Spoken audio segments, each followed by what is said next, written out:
Welcome. You are listening to the In Kinship Podcast, a podcast for makers who crave a joy-filled, vibrant life on their own terms. And I'm your host, Tina Vandenberg. I have the pleasure of having a special guest with me today. I have Tamanna Rahman. Tamanna, welcome to the show. And thank you for having me. I'm so excited to see you again. Excellent. So I had a class that I shared with Tamanna, and I loved her beautiful smile and I loved her infectious enthusiasm. And as a teacher, to have somebody who's in here who's got lots of knowledge but just loves to learn is my take on you. You have not said that to me. That's what I believe is the case. It's so exciting to have a student that is like excited to try and loving the process and has a lot of gumption. And so that was one of the reasons that in the work that you do and through that class, I got onto your newsletter and learned more about the work that you're doing. And I thought I would love to have you on the show. Well, thank you. That's so great. And I appreciate that description. Yeah, like lots of knowledge. Sure, I'll take it. But yeah, no, I do love learning. I'm always taking classes. It's just, I always say that I'm like community taught rather than self-taught. So it's just people like you and all these amazing people I've met through the textile networks that I keep kind of growing my skills through. And that's so important to me. So thank you for being part of that network now. So speaking of your newsletter and the work that you're doing, Yeah. um, actually, let me back up. I'm going to Yeah. do a quick little intro here. So, Tamanna is a textile artist, a clothes maker, a psychiatric nurse practitioner who specializes in holistic mental health Mhm. practices. You integrate craft practices into your mental health work, and you are teaching folks embroidery workshops that relate to mental health Mhm. all through your business, Slow Work Sewing. Can you begin by telling us a little bit about that? And then we're going to back it up and talk about where you got your inspiration from. But to begin with, give us a little bit of a blurb about what all of that meant. That was a Yeah. big task, isn't it? Yeah. No, I can. Yeah, my work is a mental health clinician. That's my job. That's what I've been doing since I was like 25. So like 15 years. And I started my own practice a couple years ago. Maybe more than that now, but I was able to go full time in it in the last couple of years. And the reason I really did that was to focus more on my creative practice. And I think COVID was really like an awakening for that. So, anyways, I'll talk about that in a minute. But yeah, so slow work sewing is what I started doing that time, and as sort of in conjunction with my actual work, my money earning work and mental health, to really have a place to build community and nurture my creative practice. And started teaching like some garment sewing and embroidery and things like that, and have just gone deeper and deeper into the embroidery side of things. And the part that really interests me about it is thinking about it as um, more of an abstract sort of form and mark making and stitch. So it's not really about um, doing like samplers or designs.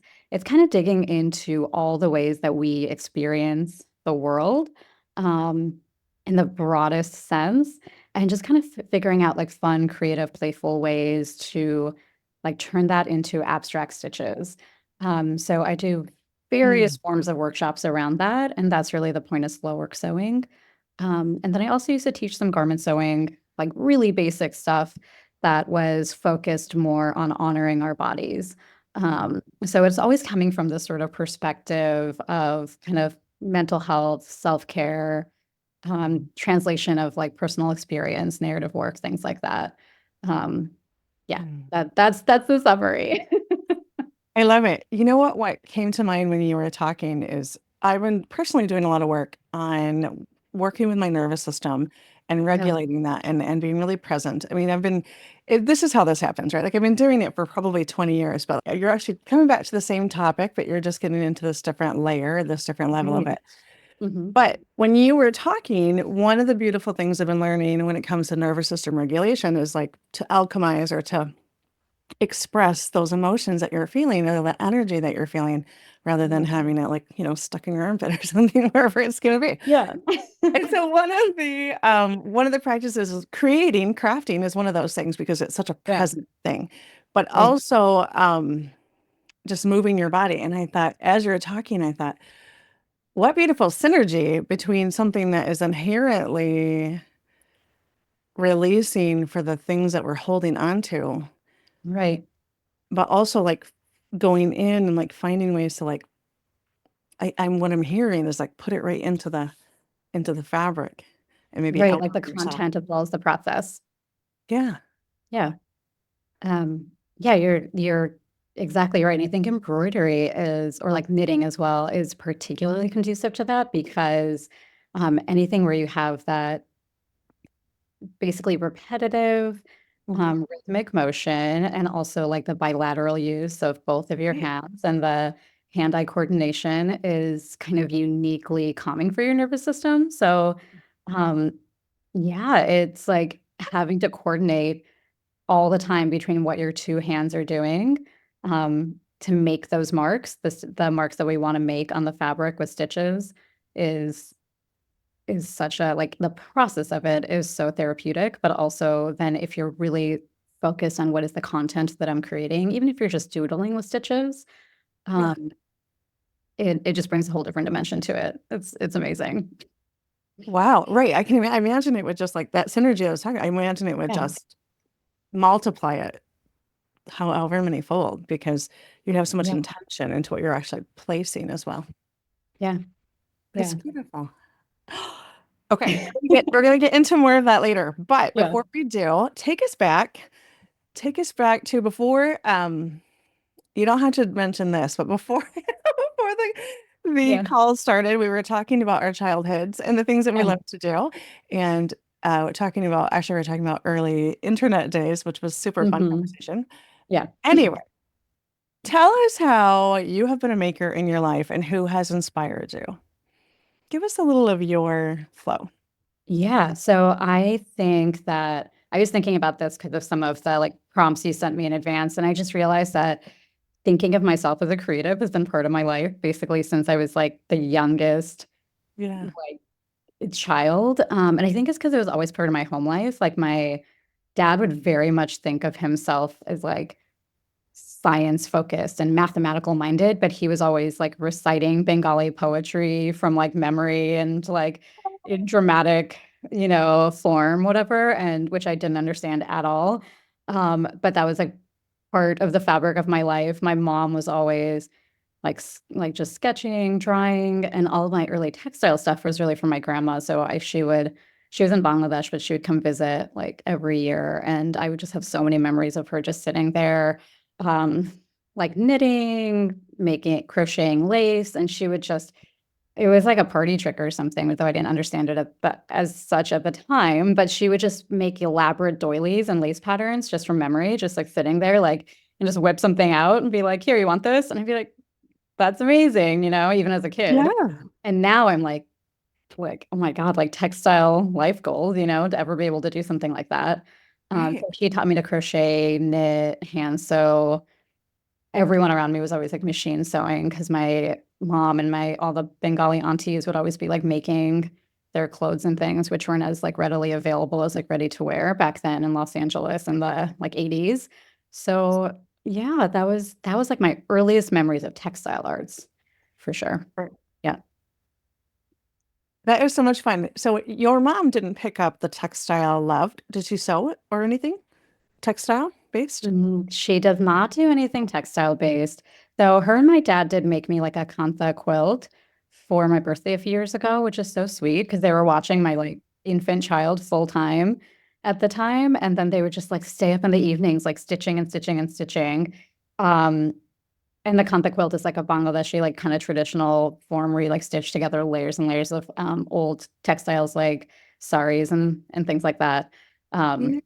so they so that's still very much like they would see that as like a very beautiful gift as textiles, anything textile related. Um, that's what they got me for my wedding gift.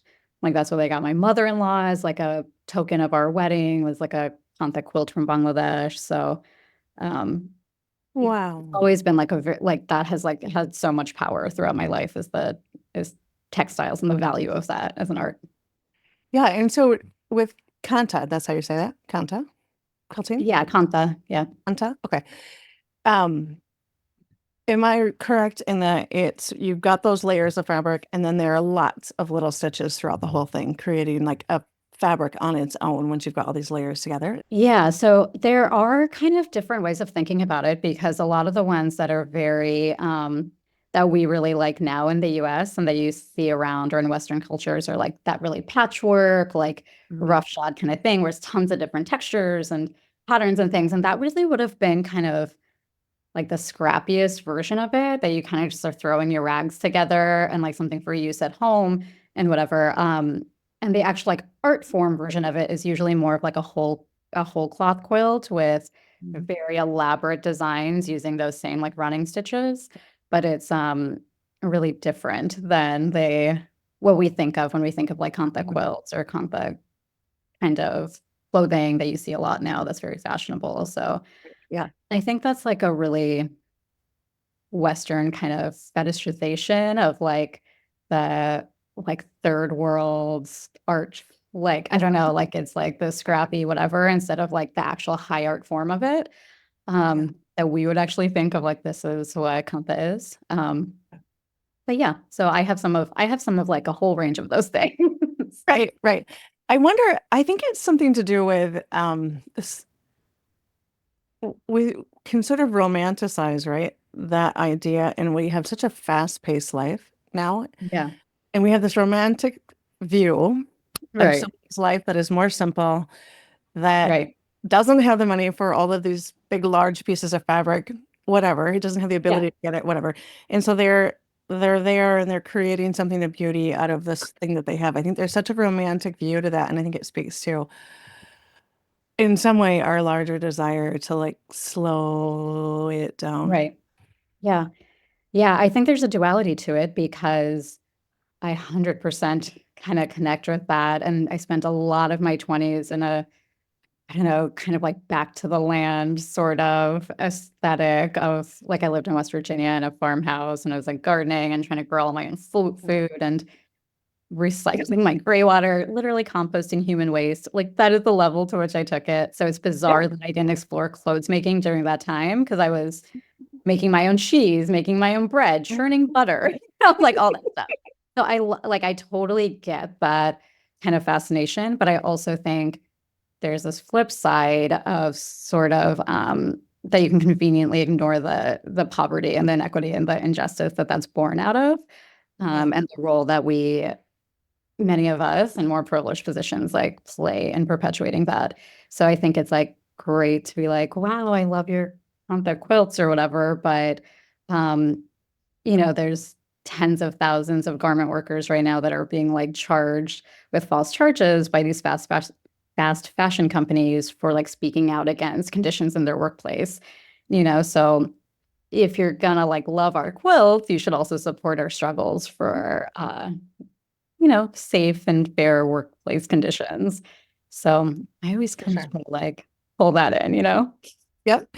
Yep. And I can totally hear the duality of it. And I think that we as humans have enough space. We are so infinitely, I can't think of a better word. We are so infinite in our Yeah. ability to Yeah, hold space totally. for both of those things, Yeah, exactly. to both Yeah. honor and to protect where we can.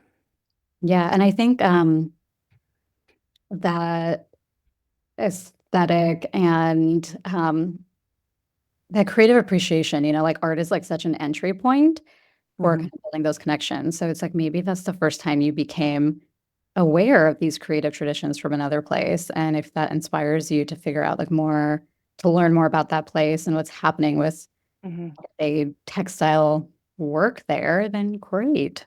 Like Right. Right.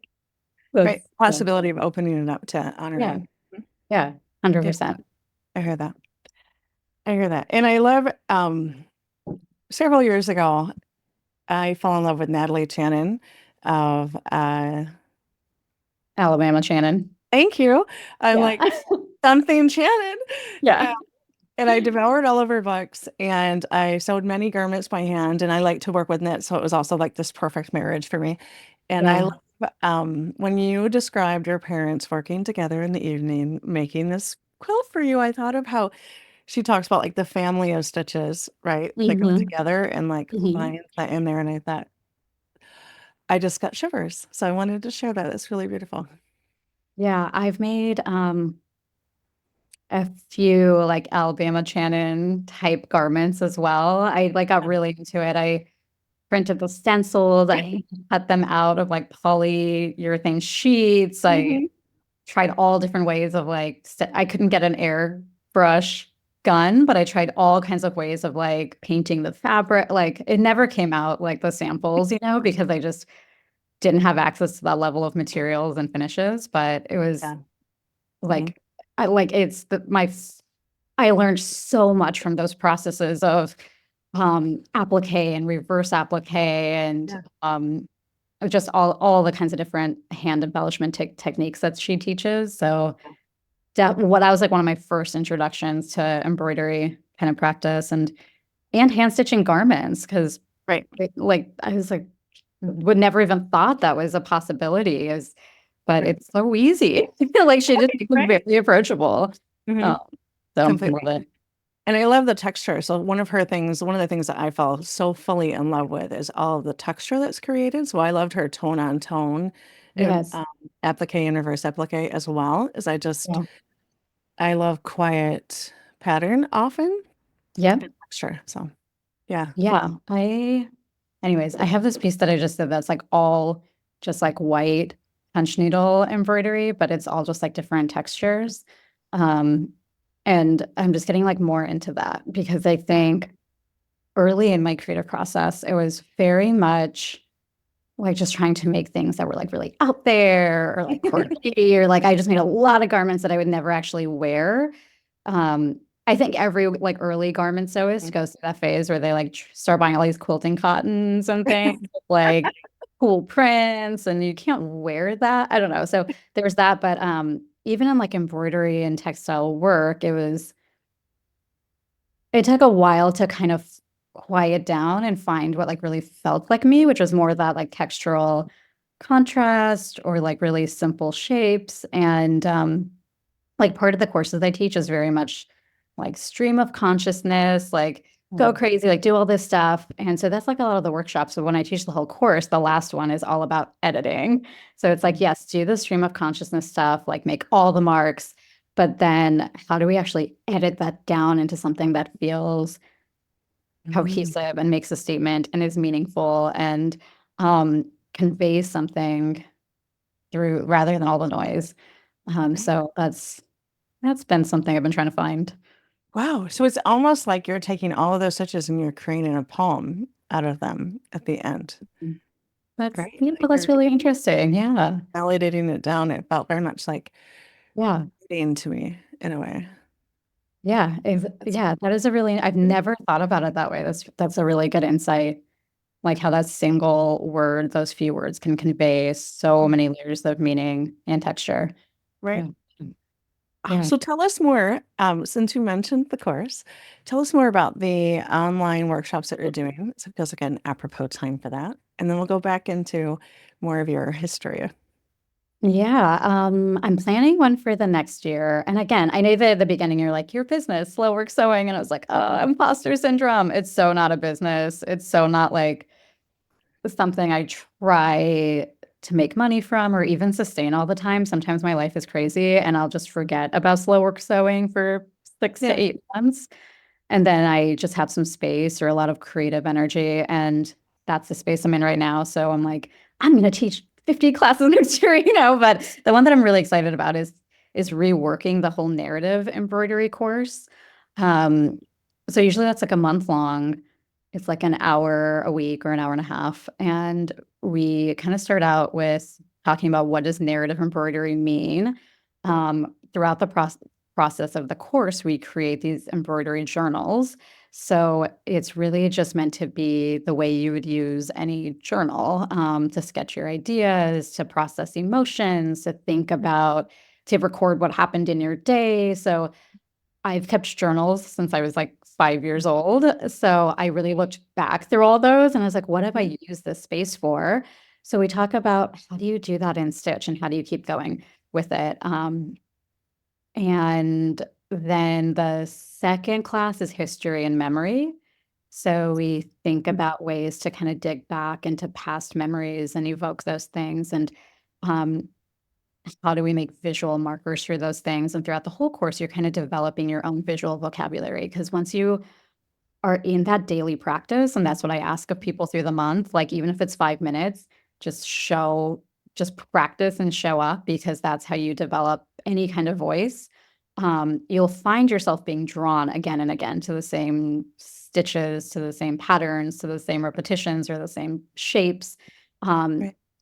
and that's and I think my instinct early on was like, "No, I'm just doing the same thing over and over. I have to do something new, something different." But like, no, that's what you do. Like lean into those things that you're drawn to because something is emerging from that. So, so in history and memory, look at the past, then we look at the body in the third class. So it's like really what you were talking about, like grounding into the body.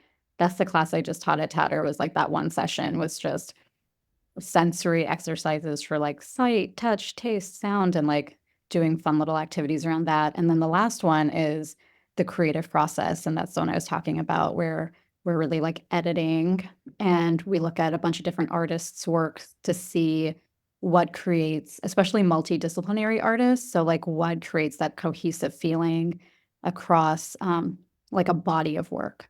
Um, and how do you keep kind of developing that in your own work? So that's the one I've taught, but I get really bored of teaching the same thing again. So I'm Yep. going to rework that and kind of come up with all different exercises and Mhm. prompts and things so it stays interesting for me. Right, right. Well, you said it while you were talking. Okay. I am like tripping over my own tongue here because one, that was so beautiful and like so much depth to the whole picture of it, right? So much depth to the meaning behind it and the intention, and then like that curated editing process and all of that. Like just, I just, I'm in awe. That's beautiful. And it's Thank certainly sort of the process I've been on in my own clothing making journey. So it's really hitting for me as well. Yeah. But you also said to lean into where you're drawn because something is trying to emerge, is one of the sentences you said that was really stuck out at me. And I thought, Yeah. um,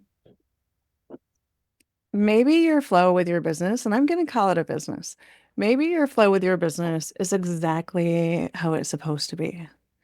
Or Yeah. maybe you're supposed to dip in and dip out. And what if we Yeah. just gave ourselves permission? And now you're not saying that you're not, but like just to the Yeah. larger audience even, what if we just gave ourselves permission to do whatever we're doing, however is right for us? So Yeah. like if it feels like a slog, like for me, it feels like a slog to do social media, don't do social media. Yeah. Yeah. What is that gaining me? It's not gaining me anything but like occasionally I feel like posting a pretty picture, so I'll do that. And that's great. Yeah. That feels Yeah. good to do that. But if it doesn't, then don't. Right. And so, like, Yeah. if it feels good to be silent on your business for a year because you're in a particular kind of year, and then all of a sudden you're like, I have things to share. Then, like, I think that's exactly how it's supposed to be. And I didn't hear from you necessarily that you're beating yourself up over it, but I certainly have in my past. And Right. I just think that giving ourselves the grace to be like, this is what it is, and it's perfect. Yeah. Yeah. I think I've been like connecting to that a lot more is that, um, there's intended to be an ebb and flow to our lives and Right. shifts. And I think right now, I'm really talking to a lot of my clients about that because inevitably at this time of year, I just turned the light on because it's like storming now and it's like pitch black in the middle of the day. Everyone's really down and depressed and like Mhm. they want to stay indoors. Or they think that because they want to do less, something's wrong with them and they're depressed. And Right. and I just think like we are actually supposed to move with the seasons. Every other living thing is resting right now. But because we're in a society that tells us no matter what's happening in nature, in the world, in your lives, you got to get up and go to work 9 to 5 and do the exact same thing every Mhm. single day. we think there's something wrong with us, you know? And it's like, Right. oh, this is actually supposed to be a season of rest and reflection and recuperating and maybe doing less and Yeah. um, being less productive. So I think there's a lot of truth to that. Like you go to the things that you need to do at different times. I've been thinking about that with friendships too. I've been reading a lot of books about friendships and adult friendships. And I think that's a really hard thing. Like hear from a lot of people as well to make friendships like what you had in your teens and 20s. Yeah. And I just realized like friendships kind of ebb and flow in your life as well. Like Mhm. sometimes you grow distant from people that you unexpectedly reconnect with. Sometimes Yeah. people leave your life and it's okay too, you know?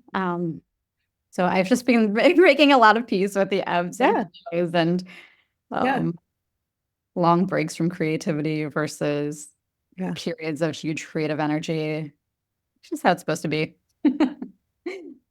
I'm with you 100%. I probably 8 or 9 years ago, I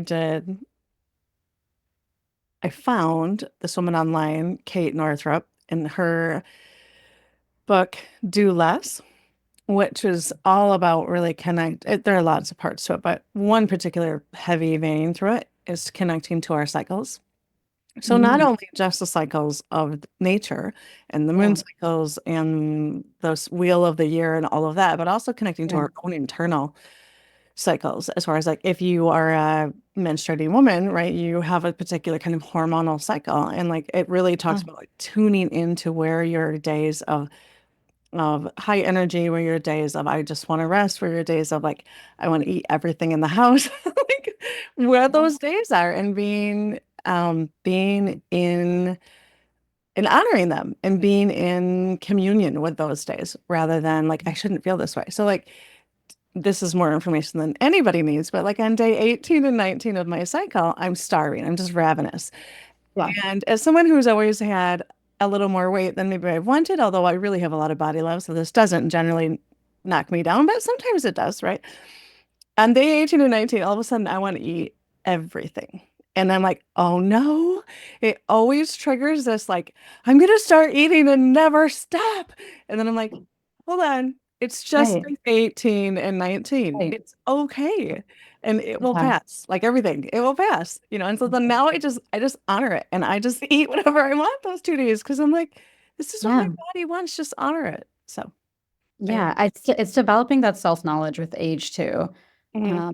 because you've seen yourself go through so many cycles and Right. patterns and things that you know yourself and how you're going to come out of it on the other side. Yeah. Um, And I think for me, that's really pertinent because I was diagnosed with bipolar disorder when I was like in my teens.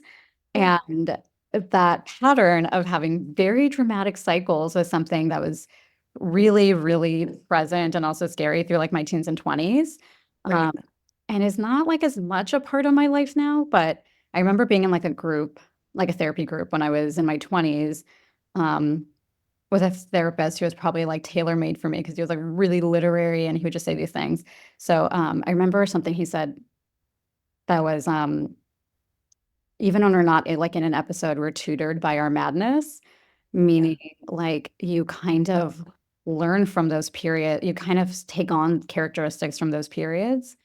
Yeah. Um, and the reason I say all this is because there's a lot, my brain is really, really obsessive. And I wonder if that comes even though I'm super stable in terms of mood, function, I wonder if that comes from some of that like past history of mania. Like when I started sewing, my brain, like, and first discovered all these textile arts, I was so obsessed with it that I like couldn't eat, I couldn't Right. sleep. Like I would just like think about Mhm. stuff and then like I would if I slept, I would dream about like fabric. It's like to an unhealthy level.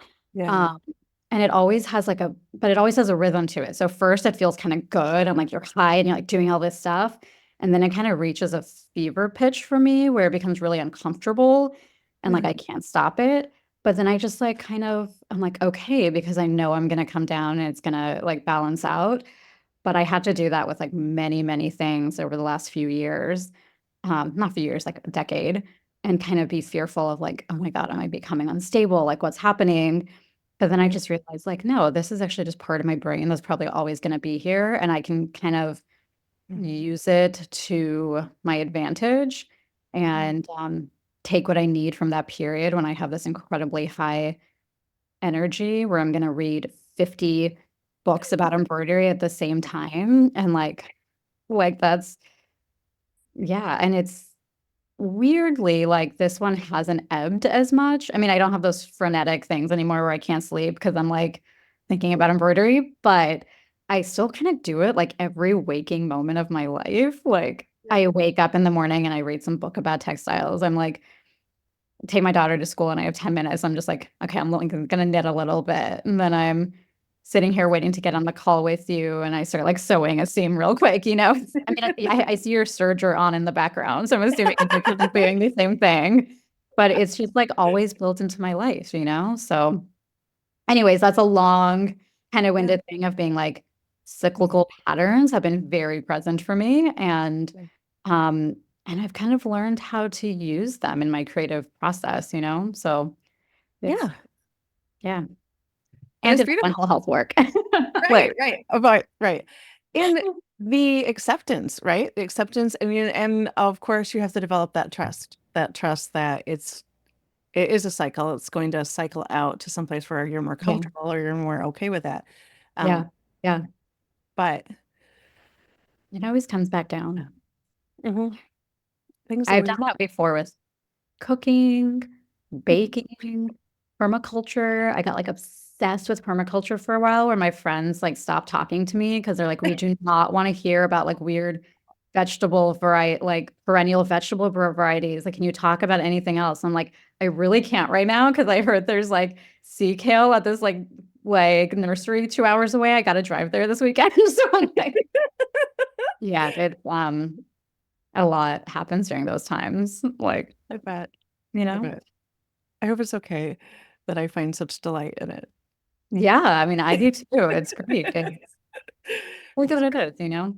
I love raw people. Yeah, I mean, I do.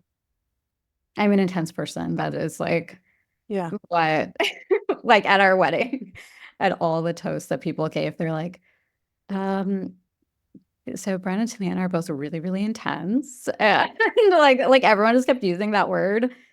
So I was like, can you guys say something else about me? This makes me sound like I don't know what it makes me sound like very intense, I guess. But yeah, I'd rather be intense than bland. Let's say that. Exactly. Right. Awake than asleep. Yeah. Just beautiful ways of putting things. Yes, I'll say that. More awake than asleep. hmm Yeah. I love it.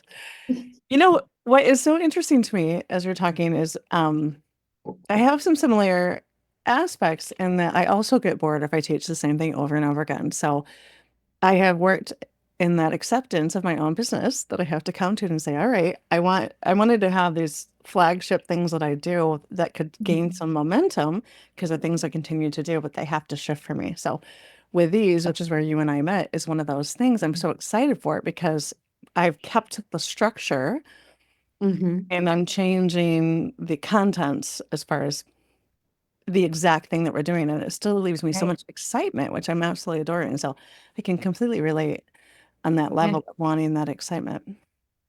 How Yeah. do you keep your own practice now exciting? How does that flow happen for you? I think doing a lot of different type of creative things and taking in a lot of different creative experiences is just like a constant source of energy and inspiration. So Yeah. I read a ton, and that's always been a huge part of my life is like reading and writing. hmm Uh, I probably read like 2 to 3 books a week. And that's for me, like that really informs my visual work. I don't know why or how. Maybe that's what my course is all about because a big part of it is like translating experiences into words, stream of consciousness, marks, stitch. So maybe that's just like how my brain works. But I'm always reading, and and it just gives me an idea for something I want to do in my visual work. And I'm always doing a million different things. So I think that like helps my brain too. So I if I get tired of embroidery, I can make a garment or I'll knit or I'll weave or I'll do punch needle or I'll like dye something or Right. draw or like, then I started getting into painting with gouache and that was so cool because it just gave me a whole different way that I started thinking about stitches. Um, so it's just every medium I think you explore is just gives so much back to the initial one, like the Yeah. core thing that you feel the Mhm. most tied to for me, which is always going to be textiles, not even fibers like knitting and stuff. I feel like knitting's like my side hobby. Like I just do that sometimes, even though I do it every day. Um, it's really like garment making and hand stitching. That's always going to be like, The that's who dump. I am. I relate to that completely as well. Um, Because I you knit also too, right? I do. I knit and I Yeah. learned how to crochet first, and then I learned how to Yeah. knit. When I was 37 when I had my little boy, and I was Mhm. drowning, and I had postpartum depression, which I'd never felt in my life, so I didn't know what that was, but Yeah. I felt like I was under the ice for about a year and a half. He also didn't sleep through the night, and I breastfed till he was 3, and so Me too. I I was breastfed till my daughter was 3. So yeah, that's a lot. A lot of it years. is. It is. So now to this day, like I can't handle him like rushing at me all the time. I'm like, don't rush at me. I can't take it, right? Like Oh, I think I'm like sensory overloaded from that time. But yeah. we're actually there's probably a lot of depth that we could get into on that, but we're gonna set that aside for now. Yeah. And so I was drowning and I for the first time in my life felt um like I was under the ice. And Mm. not as a mother per se, but as the adult woman Tina that I had become. And Yeah. so I was a crocheter and I was a proud crocheter. Like I don't knit, I crochet, right? And then there was this knit shop in town and um they had Wednesday night knitting. I started to set that day aside for myself, which was a difficult thing Yeah. in the marriage that I was in, which was difficult all the way around, but I held on to it like a right. So I went Yeah. to this knitting circle every Wednesday and it sort of saved my life. Yeah. And That was the life everyone thing. You're allowed to like clutch to it and let I'm like yourself be pulled out. Yeah. yeah, Pull yourself out. absolutely. And I was unrelenting in that. Like, I'm not budging for this at all. And it was the only way that that would work in the relationship that I had developed. So I would go to the knitting class. And while I love crochet for a lot of reasons, I actually really love the motion of it. I Yeah. don't really love the fabric that gets created. Like, Yeah. I Yep. like some things. I like pot holders and things like that. And I've made a few different shawls that I actually like quite a lot, Yeah. but they look like knitting. They don't look like crochet. And so Mhm. I love the fabric that knitting creates more than I do the fabric that crochet creates. And so I Yeah. finally learned from Betty Davis, not the famous Betty Davis, but this 85-year-old swearing sailor of a woman that was at the knitting class who had a VW bug with eyelashes. Have you ever seen those? Yes, I It have. was all over and talked about That's everybody in town. Like she just was a delight in like yeah. a very crass way, which I find so much fun. And so she taught me how to knit. And Yeah. so then I would knit something and she'd be like, let me see that. And she'd grab it and she'd drop a stitch all the way to the bottom. And I'd be like, oh, still Betty Davis? And she's like, now fix it. And I'm like, no, no. And so then she'd show me and I'd be like, my heart's palpitating and the whole thing. But I can now read my knitting like Yeah. nobody's business. Betty Davis, Wow. she's an excellent teacher. Yeah, that is the coolest thing that I got from knitting. Again, how all these different ways of working influence your primary craft or whatever, right? Yeah.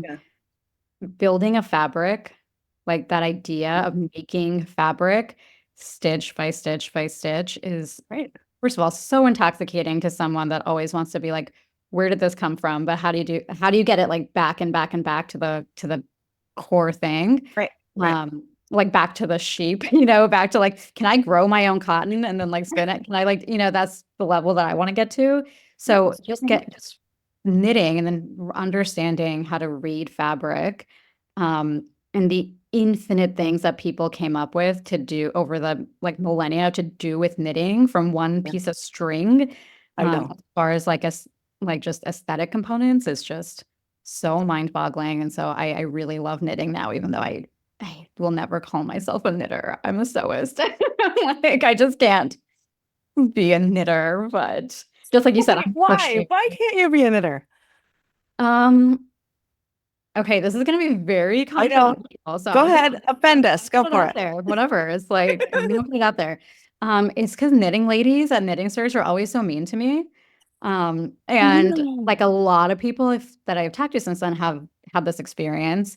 And then I read this long thread by Jen Hewitt, who just interviewed lots of like women of color in like craft spaces. Mhm. And they were just describing this experience again and again and again, where they felt very like judged or excluded or like outright hostility in like these spaces. And for me, Mm. that was like really in knitting stores, particularly in like knitting circles. And even as I've found knitting groups that are more aligned with me and that I really like, I don't know, there's often this like judgmental or like negative. I don't know. There's something that I don't find in the sewing community where I feel like everyone's just like super open, like so excited that anyone else wants to sew a garment, so helpful, so like welcome into the like clan, you know? And I wonder if that's because so many like knitting seems like something everybody does. Like all these people are knitting. And so people who are like really into knitting, like really want to claim that space or something. Like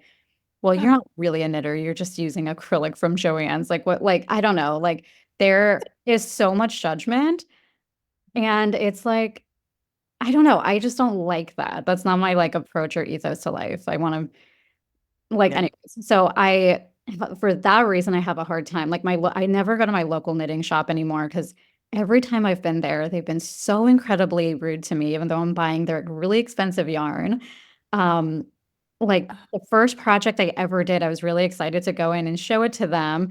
And I was just like, I'm on this like step of the thing. Like I just started my very first ever like project. And of course I was like, I'm gonna knit a sweater, not like a hat or a scarf. Right. Oh, yeah. So I was like, is it possible to take out some stitches if you did it wrong? That's the level I was at, you know? Yeah. And then the lady just grabs it and she's like, well, I mean, it looks like you did a lot wrong. I would just rip all this out if I was you. And she's like, and what pattern are you even using? Like, what is that? And she's like, I don't think you're using the right yarn. Meanwhile, the lady who sold me that yarn from that shop for this pattern is standing like to the side. But she's like, and she's like, and how did you wind this? Like, this ball is way too tight. Like, this is whatever. Like, so she just starts saying thing after thing after thing I did wrong. Um, and I was Oh. literally saying, like, wow, I was really looking forward to working on this weekend, and now I kind of never want to knit again. Like, um, and then the one, Oh. and every time I went there, she was kind of like that. And it's like, why do I keep coming here? But it's the only knitting shop in town that has nice yarn. Anyways, so not to dwell on anything negative, but I just find the sewing community so much more welcoming and wonderful and Oh. whatever. So I am so glad, and I am so sorry that that is and continues to be your experience. I think that really sucks. it's fine. It's like, every space doesn't have to be like kumbaya. It's like you just navigate it. Like I like get what you need to from it. It's just like not the community I feel like I can identify with as like my personal, Yeah. you know, like I'm a sewist. Right. Right. That's who I am. I hear you. I definitely think of myself as a knitting crochet person on the side. It's definitely my side gig. I'm a garment sewist as well. Yeah. Yeah. And I also, very random connection here. I Yeah. also have composted human waste. Oh my God. Why? Like that's crazy. So I definitely have back to the earth energy about me for Yeah. certain. I've And if heard I many things on your podcast about your like homesteading journey skills. like in my when I was 21 and I moved to Alaska, I squatted in a cabin on the side of a mountain for half a year. So like Yeah. I come by this really early. Yeah. And when I first divorced from my ex-husband, I had this little house on wheels, which I still have it, but now it's in its own home, permanent home that has running water and all these things. But for Mhm. 2 years, it did not. And so my little boy and I were on a friend's farm, which was a beautiful, really protective space for us to be in, but it was partially off grid, not fully. We had a little bit of electricity, but not Yeah. enough for like a refrigerator, but enough for like some lights and things like that. And so I Yeah. heated with wood and we compost. We had a composting toilet and we composted Yeah. and I did have water as well. So that's why it's like semi off grid. But I thought, Yeah. how unique! Like how many people have had that experience together? I know. And So, like given how much of that stuff I was doing back then, it seems really strange to me that I didn't get into clothes making. I always Right. think about that, like that I wish I had discovered it Hmm. sooner and had that frenzied relationship to it sooner so that I could have just then had to be part of my life all these years. Like I feel like I missed out on meeting my great love until I was like in my 30s, you know? Well, it's Yeah. fine. Now we're like, have There's the only rest so of much our life time. together. Tell us about when it did reignite or ignite for you. You said you did learn some from your grandmother, but when did it become your practice? It was really during COVID, I think, that I just started discovering it more. And I took a sewing class like in 2018. And then immediately had that experience. Like I went to my first class and I was like, I love this. I want to do this like 24 hours a day. I think I'd been searching for that creative passion. Like I've always been creative. Like I've always been making art since I was young. Yeah. Um, Various forms, like artist books, even though I didn't know to call it that until I was in college, was just like something I did throughout my entire life.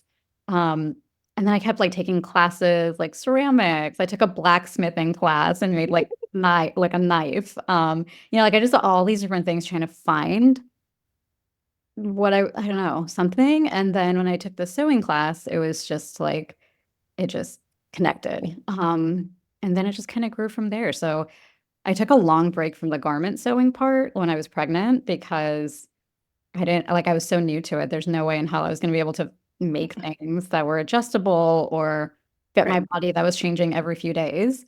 Um, and then right It after, is, yeah, can I yeah. jump in real quick? And it is really, it Wow. can be really hard to make something that you know has sort of a finite life that Oh, isn't going yeah. to be something that you do long term. And I do sort Right. of wish that we as humans could embrace that more, but I am the same way. Like it's hard for me to make something if I know something's going to shift. Well, I heard you talking about having less attachment to things because of Mhm. losing things multiple times in Oh your yeah. life. Like on one of your podcasts. Yeah. Um, And I was thinking about that because I was like, I've never, ever, ever looked at all these journals that I have in boxes right behind me ever again. Like I finished one, I never open it again, but I've been carrying them around with me for 30 years, you know? Like every Yeah. place I move, I've lived all over the country, different places in the world. I just take them with me everywhere. And they're so like totemic for me. Like they are a thing I cannot let go of.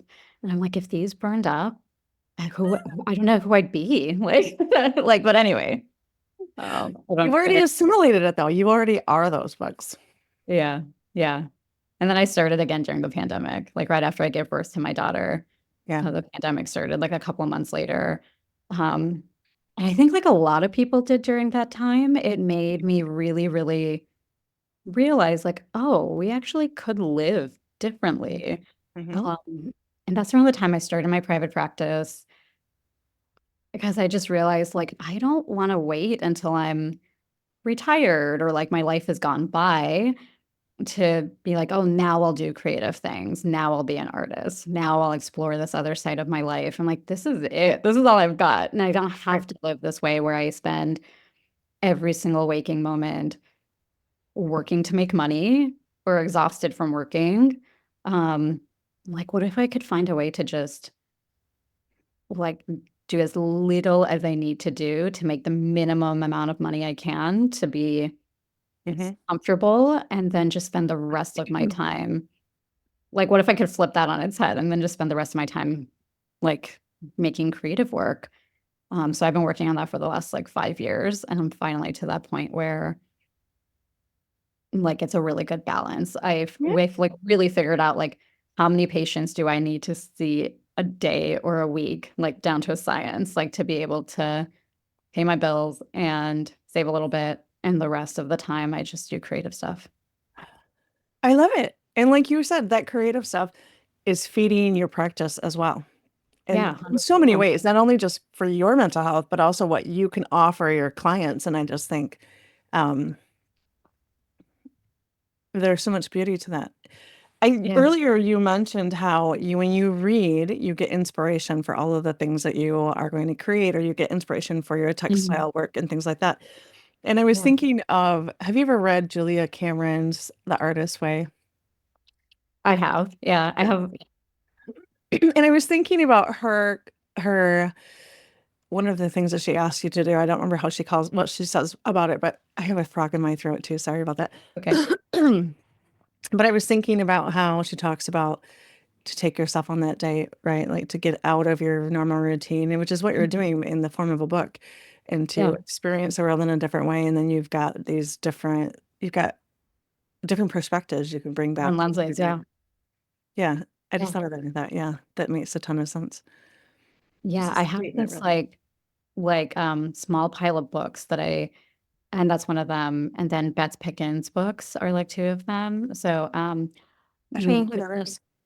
make your art no matter what, and your art will save your life, which were like really, really great books for artists. And then The Creative Act by Rick Rubens. That's like Mhm. classic, but so beautiful. And then Elizabeth Gilbert's Big Magic Mhm. is is really profound for me because I have experienced that feeling of like some out of body, like otherworldly sort of inspiration, like seeming to Right, strike you.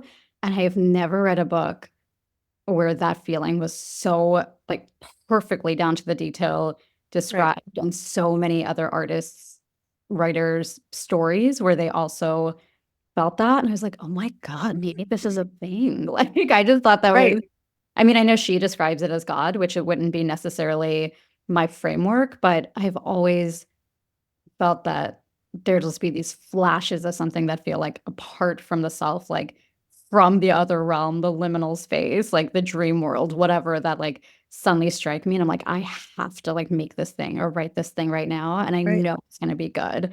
Like I just know like this is a thing that has been like given to me.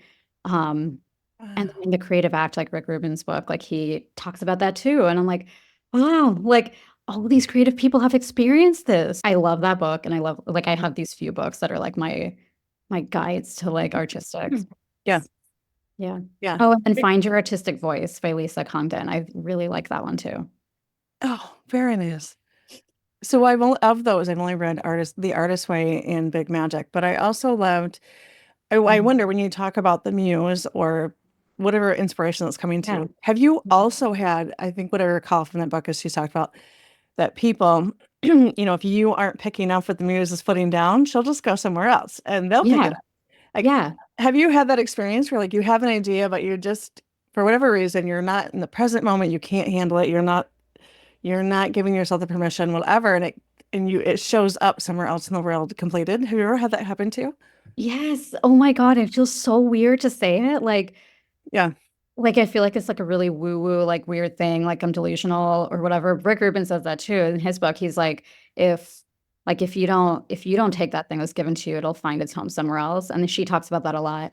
But I Yeah. had to like during the pandemic, I had this like novella or like thing that I started writing, and I've never written fiction, but it felt like it was just suddenly alive in me. And I had that feeling for the first time ever where people talk about like the characters were just doing things I didn't expect, or they had this life of their own. And I was just like writing and writing and writing. And I don't know why I let it go. I just didn't work that piece. And like something, and like a couple of years later, I feel like something came out that was like exactly the thing I was writing and had the idea for. Um, like to some, like down to like some very weird details where it was like, whoa, that big magic thing just happened. And I was trying to tell him, Right. like, and he's like, you're crazy. No, you're not. I mean, I'm not qualified to say one or the other. Just kidding. But you are not. That same thing has happened to me, and I very Yeah. resonated with it in her book for certain. Hmm. What has happened to you? I'm really curious. Would you share or like briefly? I don't know if I have an exact, I don't know that I can pinpoint an exact. If Yeah. I do, I'll share it in another podcast. But I Yeah. definitely have multiple times I've had it where I have an idea, but like for whatever reason, it's generally that I have blocked myself from the ability to do it from a Right. variety of reasons why we don't actually jump on something. Right. Um, and then later I'm like, oh, that was that thing I wanted to do, and now it's already done, which I do believe that we can still do the things that we were going to do because I think we all have a different voice. We're going to offer it. Um, Yeah. but I'll think of a specific. I don't have a specific in mind though. But you know what she says that like if you leave it for too long and then you go back to it and you can like try and try and try, but it's kind of dead. It's like a husk and it's not going to come back to life. That's what happened. Like at some point I tried to go back Yeah. to it and it was just like gone. Yeah. It was like an inert thing, you know? Yeah. So it's like, all right, rest in peace. Like, Right. And just let it be. And it's sort of been that permission, right? Like, okay, this is yeah, rest in peace. I love that. yeah. Yeah. Oh, Tarina, I could talk to you for a very long time. I have so many more questions, but I don't want to keep you forever. And so I do have two questions I want to ask you before we finish. And one Okay. of them, I know we did not touch on a million things that we could have touched on, Yeah. but one of the things I like to explore on the podcast Hmm. is what do you do on a day-to-day basis that brings joy or ease or peace into your life that you know that if you don't do it, your life isn't going to go as well as if you do? Mm. And whatever that definition of well is, obviously. Yeah. I'm thinking about when you asked Barry this question, and then she just described this elaborate routine, and I was like, holy crap, I did not appreciate back when I didn't have a child, like enough, like, because I want to emulate that life so bad.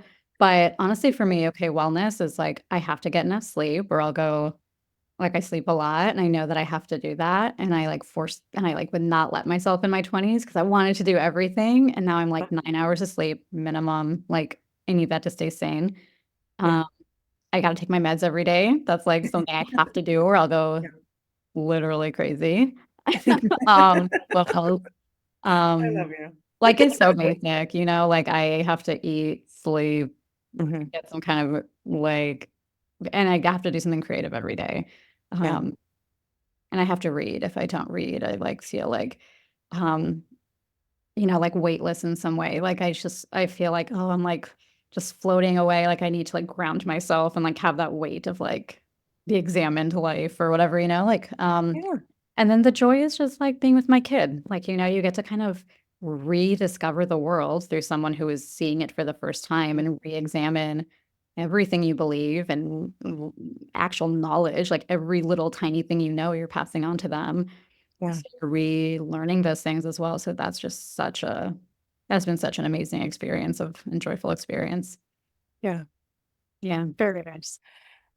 I think those basics are so hard, right? Because Yeah. you know how many times, even though I talk about it and I'm gonna change this this habit I have. But do you know how many times after I put my little boys to sleep, because we read every night, so there's always Yeah. that. He knows that like I'm pretty stickler on schedule for him for the most part. Um, but if we're reading a good book and he's like, just one more chapter, I'm like, okay, but that's it, just one more. Yeah. We'll read that, Yeah. and then we read four more after that because it's a hard thing for me. So Yeah. once I get him to bed finally, usually late because we're reading good books, I I have all these things I'm gonna do, right? It's just gonna be this expansive evening. I typically like really only having an hour, but it's gonna be this Yeah. expansive evening full of all sorts of things. And then I end up wi peddling it away on I don't even know what, right? Yeah. So, or I stay up way too late and then I'm way too tired. And I've had an autoimmune disorder in the last couple of Mhm. years, and I Mhm. also have to sleep.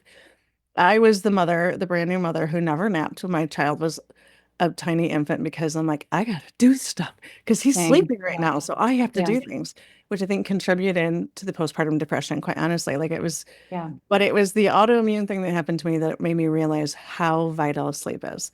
And so I Mhm. think they seem really rote and basic, but they're really Yeah. important.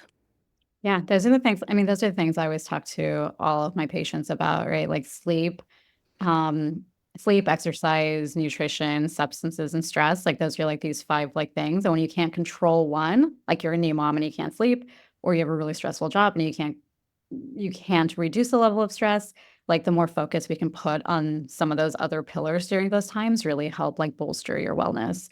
So Mhm.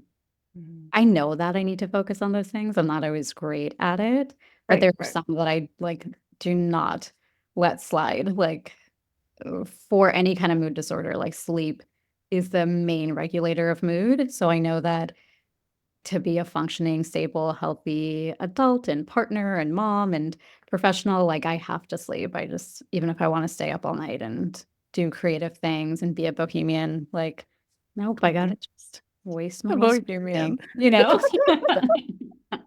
I do know. I do. And yeah, I do. I hear that. I appreciate that. So the last question I'm going to ask you is one I ask everyone, what do Mhm. you wish people knew deeper in their hearts that you think maybe they don't?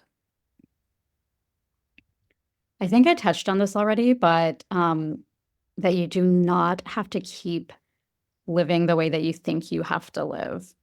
Mhm. Um, Meaning that a lot of times we think like we have to do a certain thing or like this is just the way that it is.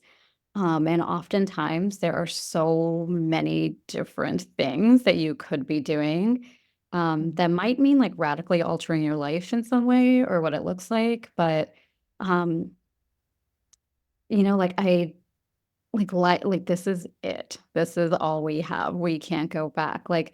And that just feels to me like an invitation to figure out what you wanna look back and have done the most of. Um, and, like, can there be little changes? Like, can you work a little bit less and still be comfortable and make time to do that special thing that you don't have time for? Can I like, there's just so many ways that we could be changing our lives, and I think COVID really opened up the possibility of that. Like, I know so many people who moved to different places, who completely changed jobs, who started new relationships, who ended relationships, got divorced, and were like just realized, "Oh, I don't have to be in this situation just because 'cause I've done it for so long." It just shook up everything, and I think that was a in some ways, for some people, is a really good thing, and I think if we just, like, think a little bit deeper, I think we all know, like, we don't have to just live this Mhm. particular life that's been handed to us, like, you actually have a lot of agency to Yeah, create different ways of living, so that would be my thing. it's profound. Thank you. Oh, I have thoroughly enjoyed chatting with you. And Likewise. I know that people that are listening are going to want to find out more about what you offer and more about what you're up to. Where can they find out information about you? Instagram is the best place. It's at flow.work.sewing. Um, we were talking about this before we started, but I never update my website, but it does exist, slowworksewing.com, slowworksewing@gmail.com. Like, if you want to email me, I would love to have any kind of more conversations. And then if you join my mailing list, that is usually where I kind of talk about any upcoming courses and things like that. So I'm going to do that narrative embroidery one next year. And then I'm also thinking about doing like a weird, like mystical esoterica one that I'm still like thinking through because I've just been really into esoteric symbols and things lately. Give us a What's that? tiny example. Well, I've just been I'm very political. That's, like, been a huge part of my life, and, I just think that, like, a lot of the world as we, like, go into more and more political chaos is descending into, like, these symbols and things, like, almost from medieval ages, especially, like, the right wing has all these weird symbols that they use to mean different things, like tattoos that they have that are literally from the Christian Crusades and, like, crazy Mm. stuff. But anyways, and I think the left wing is doing that too, and that's where I would definitely identify. I feel like we've always had those weird symbols and things as well. But I also see people on the left or on the more hippie side, like, going deeper into these things that, like, were, like, very niche when we were younger. Like, tarot is, like, a super Mhm. super, like, mainstream thing now, and for me, that was, like, just, like, a carnival thing. It was, like, lit Right. Yeah. and, like, people, like, I know are, like, casting spells and, like, doing like, becoming, like, modern witches and, like, all this stuff that sounds, like, really weird to me, but I think, like, people are, like, hearkening back to these really primal, like, urges, Mhm. like, connection. I'm just really fascinated by what's happening in these cultural shifts right now, and, I think it'd be really cool to make, like, an Mhm. embroidery sampler that was, like, symbols that you personally connect with in your life. Yeah. So I'm working on that. I don't know what I it's gonna love look like really that. yet. I love it. This is not unique to me per se, but I recently purchased because I like Oracle cards myself. Tarot is not my favorite. It's too structured for me, but I like Okay. Oracle cards in general. And I think it was called talismans, something like that. But it's all different symbols. And then Yeah. it's it's got these little parchment papers that come with it that when you draw your cards, you have Mhm, all these symbols, and then you trace those symbols onto your parchment to like the mhm. meaningful of what that card spread was. And it's been really beautiful. And they're Yeah, this symbols is that are exactly what I'm talking about. Okay, I need to yeah, like talk to you more and like find out about this because like I said, I need to read extensively, get all the forms of like knowledge I can about this, and then distill it down into like a 1 hour course or whatever right now. right. Right. That is so fun. And it's so fun to hear your excitement around it. And that is exactly why it's so beautiful, Yeah. is that enthusiasm. Thank you so much for having me. This has been so fun. It has been. Thank you for being here. I appreciate it.